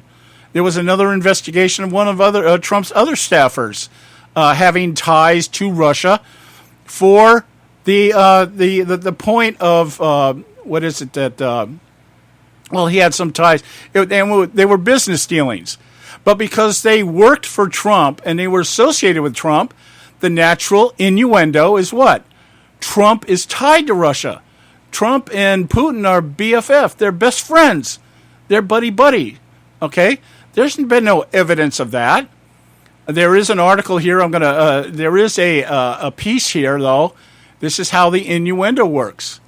I'm going to scroll down here in my notes here. Okay, let's see where we are. Trump gets caught. Here it is. Trump gets caught in lie about his relationship with Putin. During an interview that aired this week on this week's edition of Extra, Donald Trump said he has had no relationship with Vladimir Putin. But when Extra's A.J. Calloway pressed Trump about whether that means he's recanting previous statements that he does indeed have a relationship with the Russian president, Trump said he's not recanting anything. So if you take him at his word, Trump both does and does not have a relationship with Putin.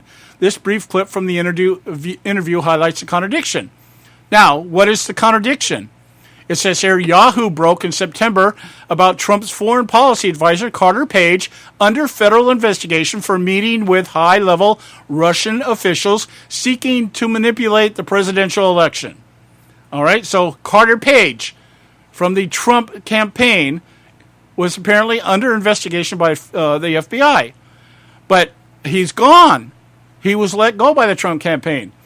Then there was Paul Manafort, resigned from his role as Trump's campaign manager amid reports Ukrainian authorities were investigating him for receiving $12.7 million in illegal payments from Ukraine's former pro-Russia ruling party. So the innuendo is because Trump had a couple of people working for these guys or working with these guys or communicating with Russia, then obviously Trump must have some kind of ties. And then there was the accusation about the servers. Remember that? He's got some Russian email spam is pinging a private server of his. And that means that they're trying to communicate with a bank so that he can make some kind of secret deal once he becomes president. He can do what Clinton did. He can do pay for play. So there's innuendos there. I got a few more here, but we got to go to break. We'll be right back. Stay with us right here at the Conservative Syndicate. There is an old saying, children should be seen but not heard. At no time is this more apparent than when politicians speak. TheConservativeSyndicate.net, the adults in the room.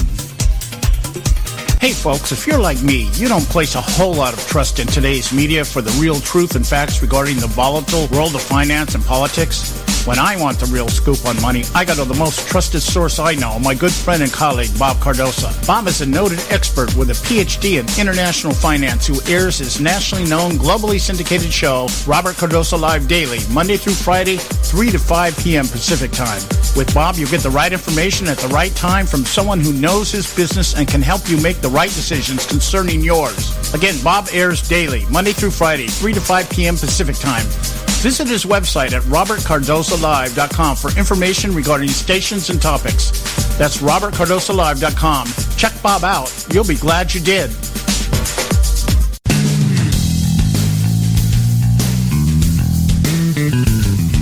History affirms a vibrant civil society thrives on freedom of conscience, religion, and choice.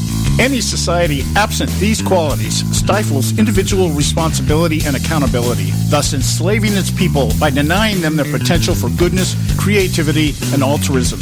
To that extent, oppression, coercion, and totalitarianism are multiplied exponentially. To counter such outcomes, the American Freedom Alliance was formed.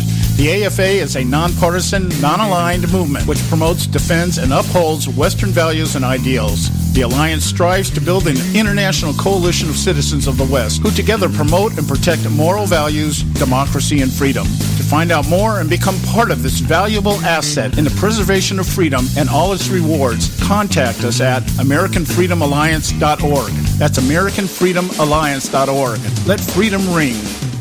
Don't get your panties all in a bunch. The ConservativeSyndicate.net, exposing weapons of mass distraction.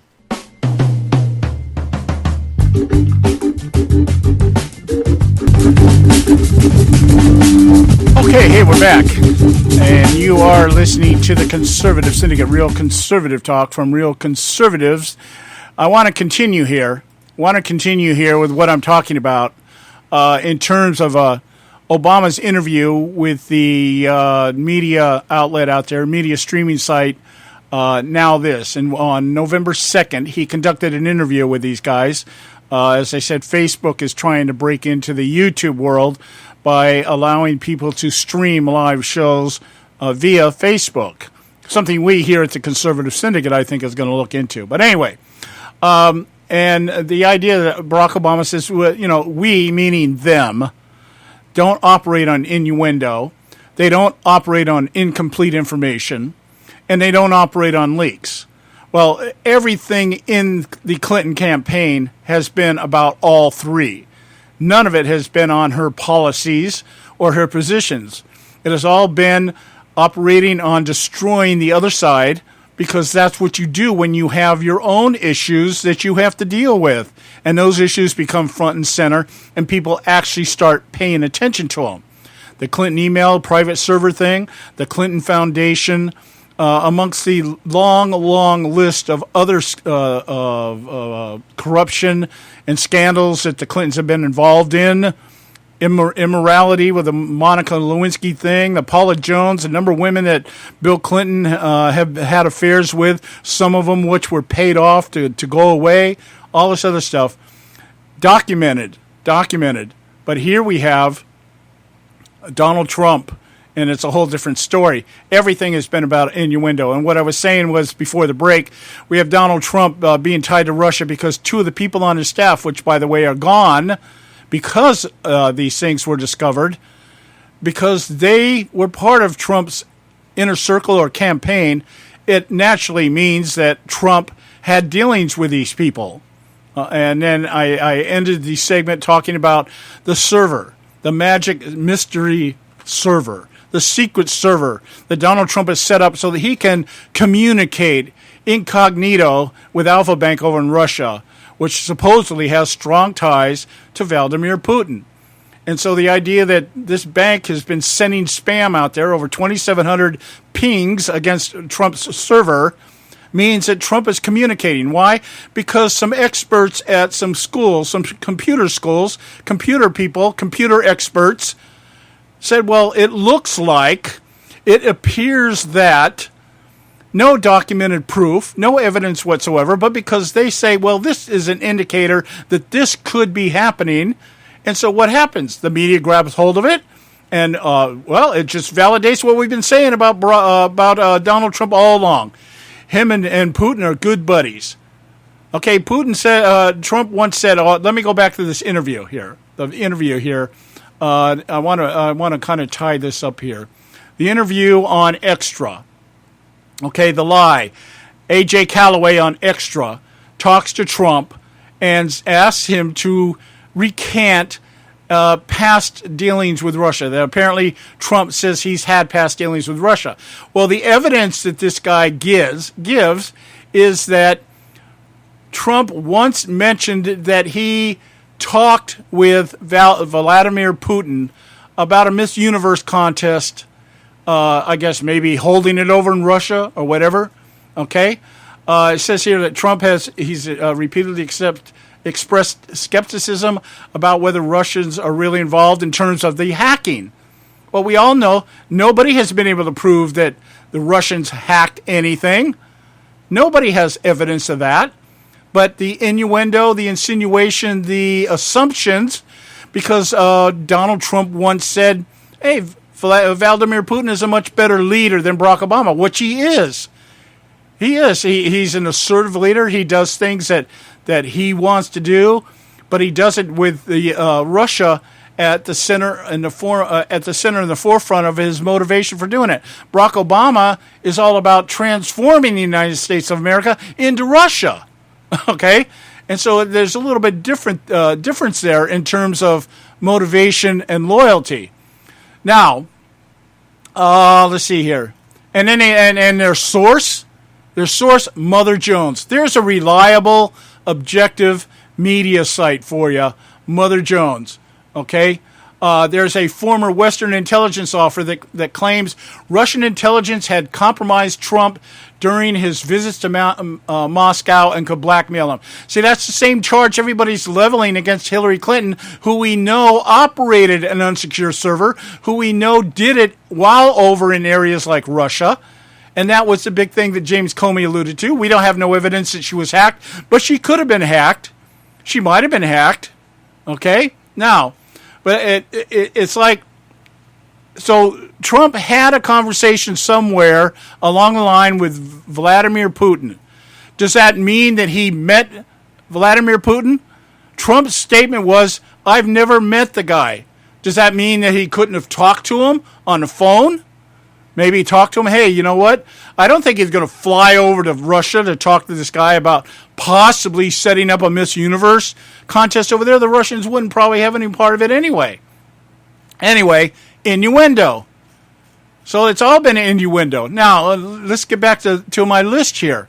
Here's another innuendo, accusations, allegations that have been taken and turned into fact. The left always does this. You start out with innuendo. We don't know for sure, but this is what we're hearing, and then it gets into insinuations. Well, there must be a smoking gun there. It must be real. It must be true. To, it is true.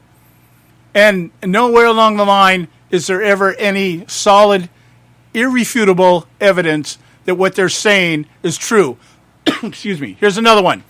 Trump is a sexual predator because 12 women have said so. All right? These people have said so. And so that means it must be true.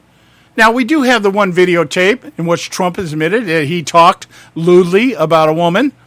But wasn't it right after that, all of a sudden these women began to surface? And the funniest one, a porn star comes out and claims of sexual harassment because Trump offered her $10,000. Well, was that below your going price or what? Were you offended that he didn't offer you more? Or did he not? It doesn't make any difference. It doesn't make any difference. Gloria Allred trotted out 3 of these 12 women. We all know Gloria Allred's history.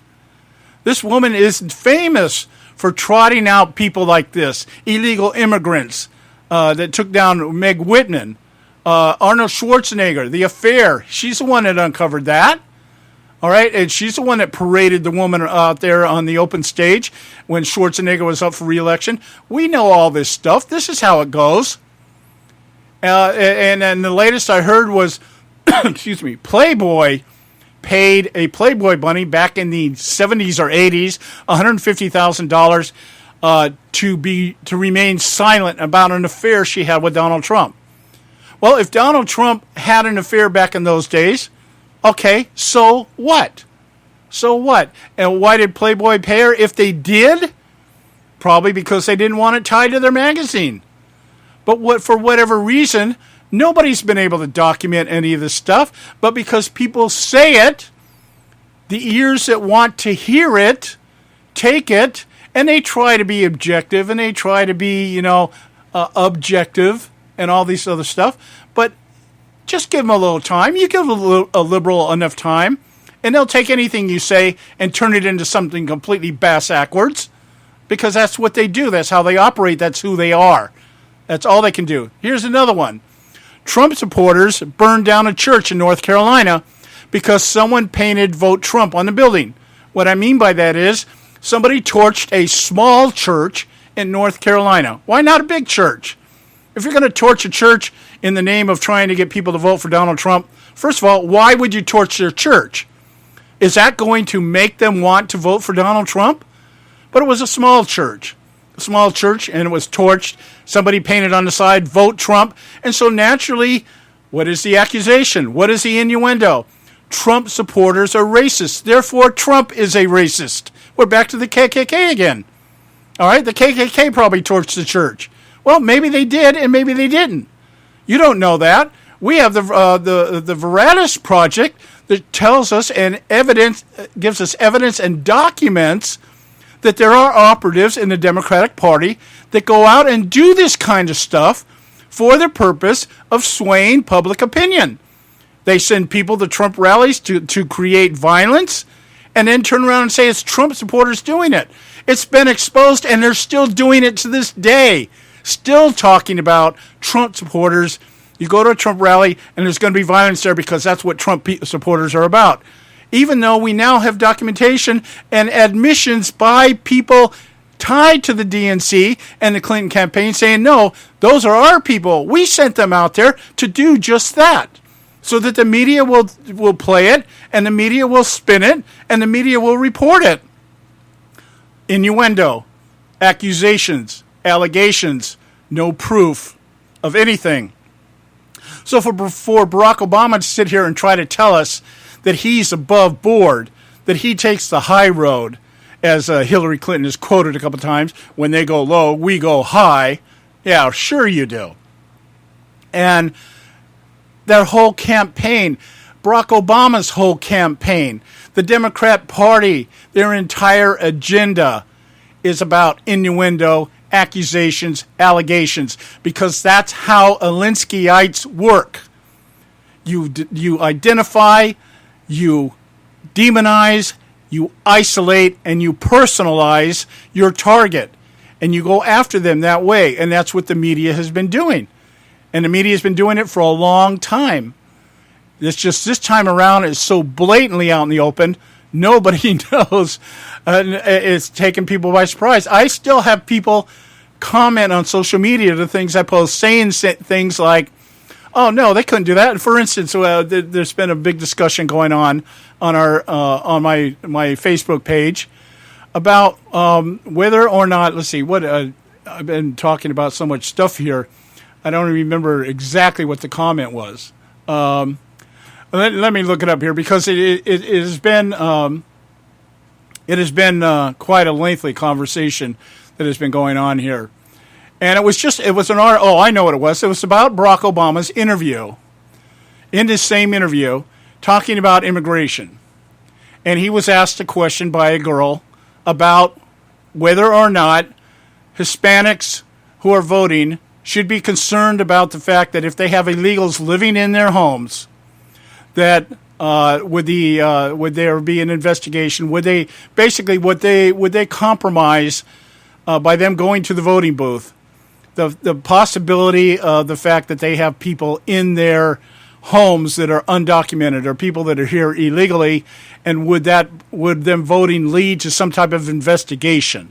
And I'll share that with you when we come back. We got to go to our short break here, and I'll share that with you, because this is exactly how it all plays out. This is how you take something innuendo or whatever, and you can just tweak it just a little bit. And in this case, it was Fox News. It was Neil Cavuto who tweaked the content and the context of this conversation, but it leads to the bigger point of what I'm talking about. And then I have one last thing I want to talk about here, and that is this torching of the North Carolina church. How the media reports it when it has implications against conservatives or people not adherent to the Democrats.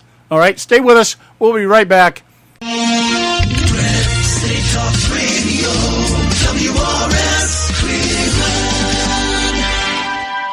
Ever wonder how the credit card companies make their money? Well, think about this. If you owe $25,000 on 5 different credit cards and you make your minimum payments every month, here's what it's going to cost you. Are you sitting down? You'll shell out over $13,000 in additional interest, and it's going to take over 13 years to pay off your original $25,000 balance.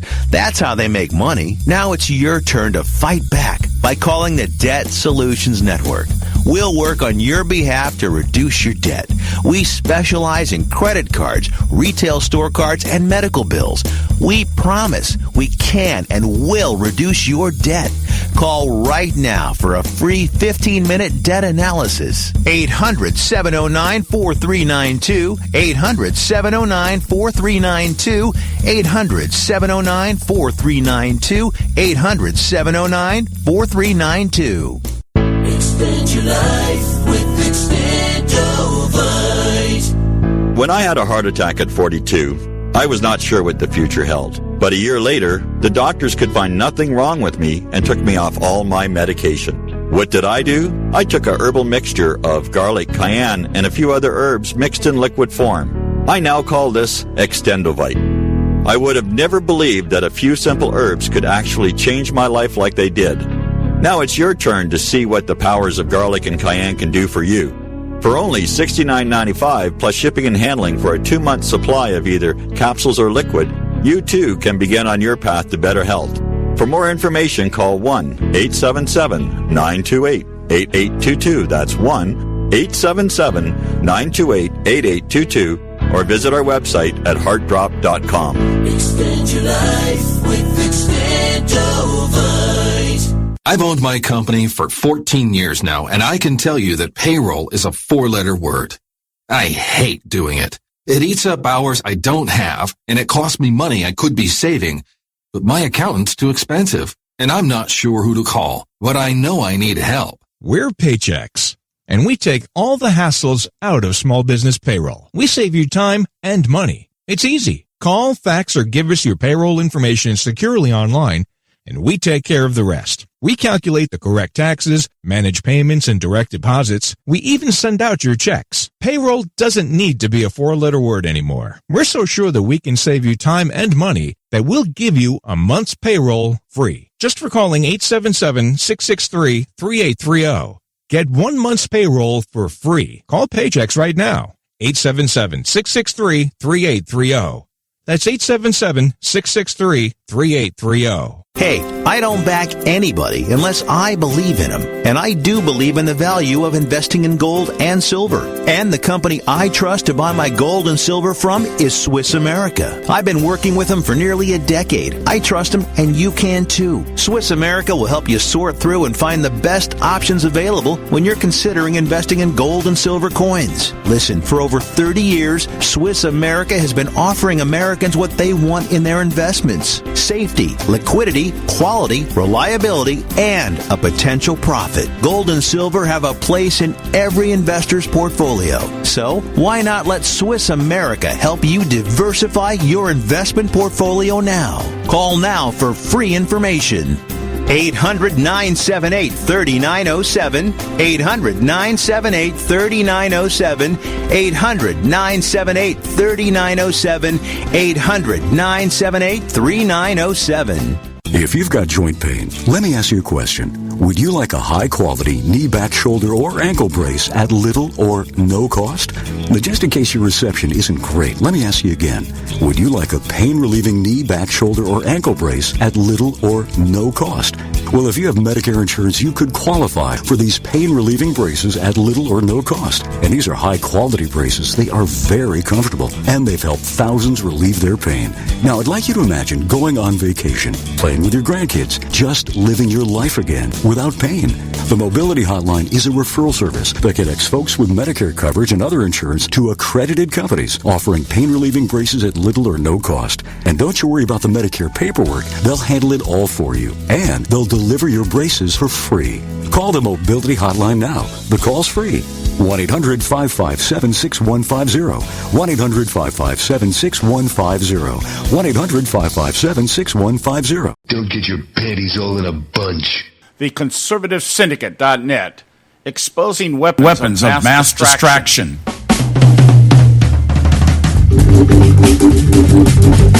Okay, hey, we're back, and this is the Conservative Syndicate. We do want to encourage you to visit our website, theconservativesyndicate.net. You can pick up this archive, any of our archives, and find out anything you want to know about the show, who we are, who's on the panel, why we do what we do. Theconservativesyndicate.net. I want to get back to this. I want to be able to finish this up today in the time that we have left here. I'm talking about the idea of the fact that Barack Obama's out there trying to convince the American public that he doesn't operate on innuendo, leaks, insinuations, allegations. Everything is a fact. We operate only on fact. Just the facts, ma'am. Just the facts. And I've been listening to you all the innuendo that has been propagated throughout this entire campaign, and is still being propagated, and will be propagated long after it's over. And not only by the Democrats, but in this case, the Republicans also. The establishment types that don't want Donald Trump in office because it upsets it rocks their world, that kind of thing. And so we've talked about this, that just because certain people do certain things, that automatically Trump is tied to them in some way, shape, fashion, or form. Now, I want to get back to this church thing, because this is more of an indictment on the media than anything else here. I've listed all these things that are going on, and as we were saying here, I'm going to go to the Daily Beast right now. An article by the Daily Beast on the 5th of November, Justin Glau. All right, here's the title of the article. A burned-down black church shows President Trump wouldn't condemn his own terrorists.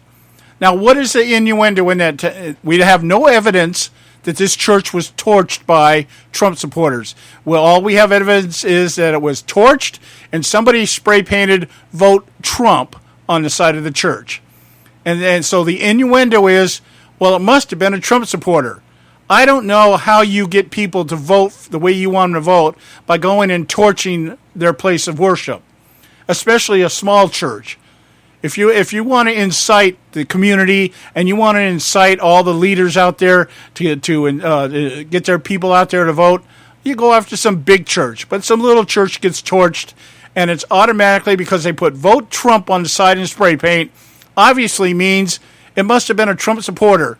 And all Trump supporters are racist and bigots and xenophobics, as Hillary Clinton calls them, deplorables, unredeemable, that kind of thing. Now, Hillary Clinton immediately took to Twitter to condemn the act. This kind of hate has no place in America. And it was signed by H to show it was from her herself instead of one of her staffs. Okay? But Trump didn't say anything on social media about it. Instead, his campaign issued a statement. Therefore, since Trump lives by social media, especially Twitter, and he never came out and said anything about it, he is secretly condoning and endorsing the torching of the church, even though his campaign came out and said it was deplorable, was something that shouldn't have been happened. Now, I'm looking at the article here, and this is what I noticed when I was looking. I'm going to just touch on three articles here real quick here in the time that I have left. A lot of times when you read these news articles, they'll have other links tied within there about related topics or advertisements, but sometimes they put related topics. In this article by the Daily Beast, there are no links to any related articles having to do with this North Carolina church. All the article basically says is Trump didn't really respond to it the way we thought he should respond to it, or the way he normally responds through Twitter, social media. Therefore, he must have secretly condoned it. Complicit reaction. Now, there was a couple weeks ago, or October 16th, there was a GOP office that was burned and graffiti sprayed nearby that said basically, "Trump people get out of town," or something like that. North Carolina GOP office burned, graffiti sprayed nearby, by Washington Post Jonathan Drew. As we go through and read the article, no related links to other related stories. Nothing there.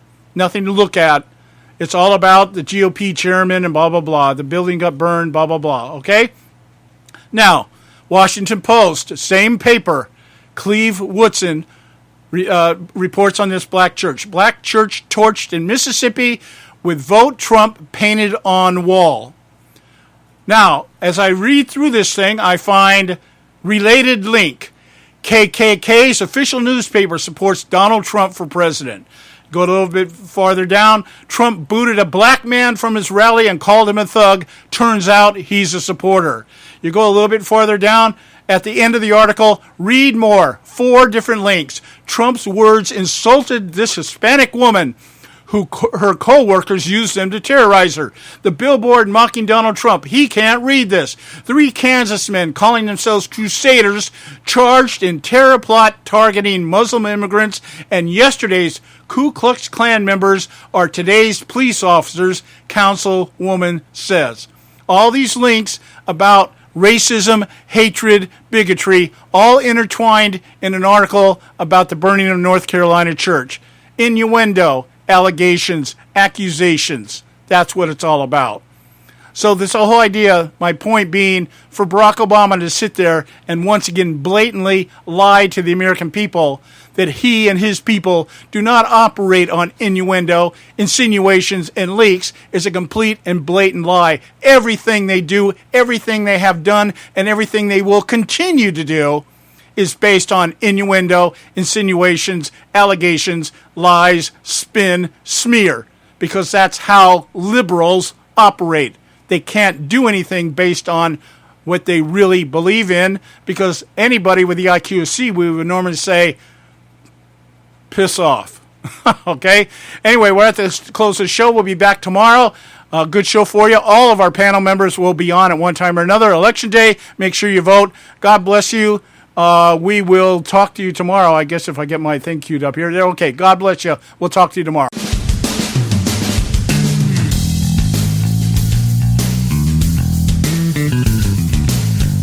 Thanks for tuning in to this edition of the Conservative Syndicate, the nationally acclaimed, globally syndicated, politically incorrect talk show that seeks to tear down the imaginary wall of separation between church and state. We want to make you aware you can find and access all our show archives at our website, theconservativesyndicate.net, as well as our broadcast stations and times. That's theconservativesyndicate.net. We so appreciate you taking the time to tune in, and we so look forward to continuing to bring you the best in uncompromised talk radio available on the net today.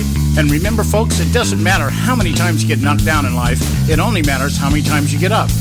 I'm John Matthews, along with Joe Hako, signing off until next time right here at the Conservative Syndicate. God bless you, and may God continue to bless America.